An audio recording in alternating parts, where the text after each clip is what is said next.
The Three Children of Fátima have become an icon of Portugal following their visions of the Virgin Mary in 1917. In part 1, we learnt of the Fátima story, even visiting the homes of Francisco and Jacinta Martu and their cousin Lucia dos Santos in the nearby settlement of Ajusturel. But who were the Three Children of Fátima and what became of them? Francisco and Jacinta Martu were the youngest children of Manuel and Olimpia Martu, a small peasant family who lived off the land. Both illiterate, the children lived typical lives of the time, enjoying the simplicity of the area. Francisco, born on the 11th of June 1908, was a placid boy who was said to have a musical ability and often preferred to be alone. Even after the apparitions, the devoutly religious child decided to pray alone, saying this would console Jesus to the sins of the world. Jacinta, born on the 11th of March 1910, was musically inclined and loved to dance. She was very much an extrovert compared to her older brother, often meeting up with other children in the area and playing. However, Jacinta was deeply affected by the visions of hell, but this vision did drive her need to save sinners. After the apparitions, both children were victims of the 1918 Great Influenza epidemic, which swept through Europe. Both children lingered for many months, often forcing themselves to walk to church to pray for long hours. On the 3rd of April 1919, Francisco declined hospital treatment as his health declined rapidly. Sadly, he died at home on the 4th of April 1919, aged just 10 years old. The following year, Jacinta would also meet her fate as she grew sicker and sicker.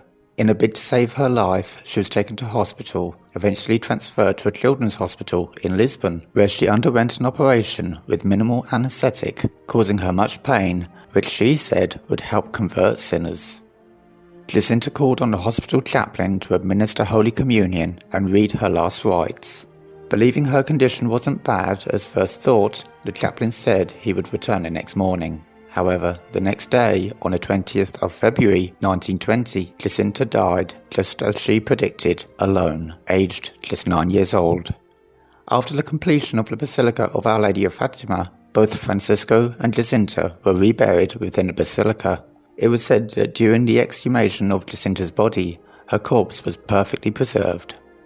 Lucia dos Santos, Francisco and Jacinta's cousin, lived nearby in Ajusturel. Born on the 28th of March 1907 to Antonio dos Santos and Maria Rosa, she is one of 7 children.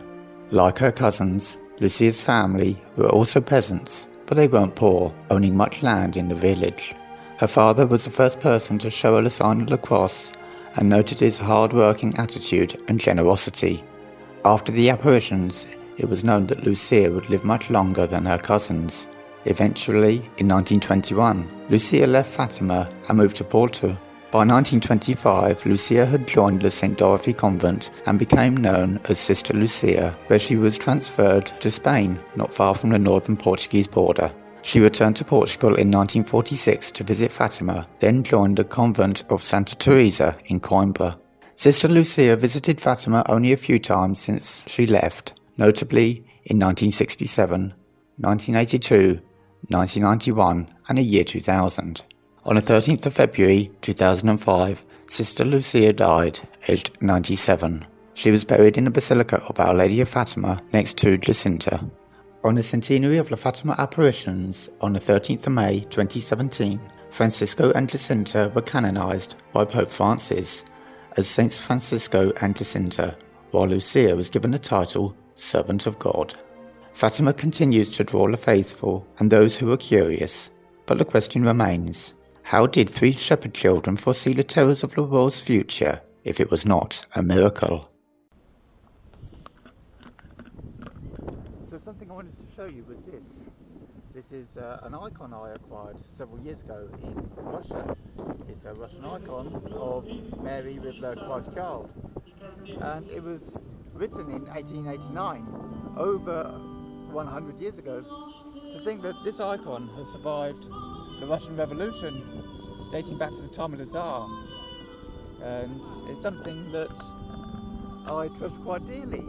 But it's only fitting to bring that here with me to Fátima, a place where Mary had told the children of the up-and-coming revolution at the time, a revolution that would see the communism ideology embedded in so many people for the next 70 years.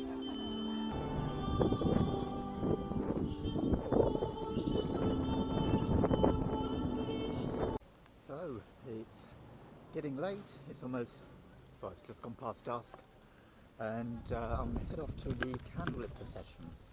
So I've got my little candle, no idea how I'm going to light it because I didn't bring a lighter with me, but we'll head down towards the sanctuary, have a look. Should be quite impressive. There's supposed to be a whole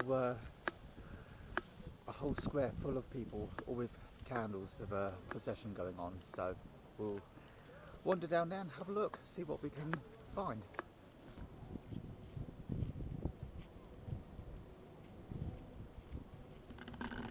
So while we're waiting for the procession to start, let's take a look around the basilica area at night. We've got all sorts of things dotted around here. You've got it looks like the nativity scene at the end there. Could be left over from Christmas, or a permanent feature. Probably it's a permanent feature.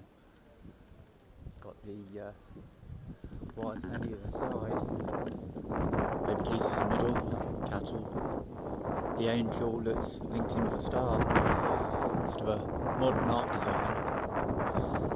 And then around here the basilica, either side, you've got these cloisters, and obviously big screen TV at the end to sort of show the crowds that will be all along here on the main square, close-ups of the services. And then of course up here we've got the image of Francisco and Jacinta, and the start of the service.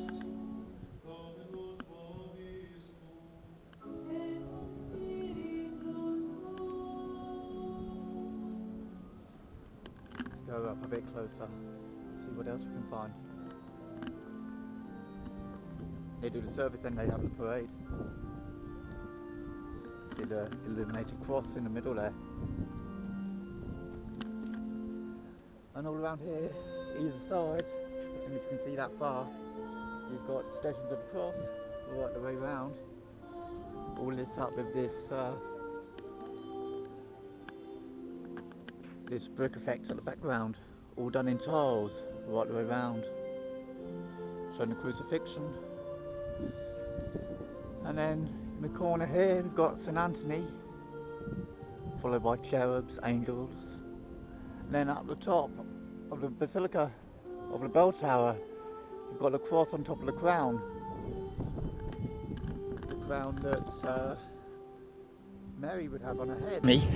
So we've got our candle lit, and it's a little bit, well, we did have our candle lit, I've got to get that relit, but I don't know if you can see behind me, but everybody seems to be getting their candles lit, and yeah, it's looking pretty, but it's not as many people as there should be, but people are gathering still. So I need to go off and get this lit, and I'll see you in a bit.